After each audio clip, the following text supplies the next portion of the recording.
আল্লাহর কথা থাকবে সবার উপরে।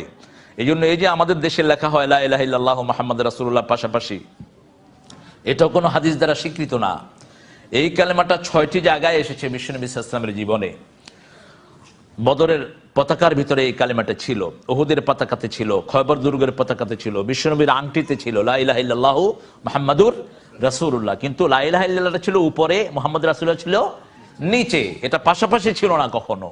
এই পাশাপাশি লেখে এখন বেদাতিরা হয় মোহাম্মদ সাল্লাল্লাহু আলাইহি ওয়াসাল্লাম খোদা নেহি, খোদা সে জুদা নেহি, নাউযুবিল্লাহি মিন যালিক। মোহাম্মদ খোদা নয়, কিন্তু খোদার থেকে জুদাও নয়। এই জন্য এটা পাশাপাশি এভাবে আনেন নাই। আমাদের মসজিদগুলোর বাহিরে লেখা হয় এক পাশে আল্লাহ এক পাশে মোহাম্মদ, এটাও ঠিক না ইসলামিকলি, এটাও শিরকের ভিতরে পড়ে যাবে। কারণ আল্লাহ যদি আমরা যদি আরবি গ্রামার অনুযায়ী ধরি, আল্লাহ মুবতাদা, রাসূল মুহাম্মদ খবর। আল্লাহ মুবতাদা হয়ে গেল, খবর হয়ে গেল মুহাম্মদ, তাহলে আল্লাহকে আল্লাহ মুহাম্মদ, নাউযুবিল্লাহি মিন যালিক।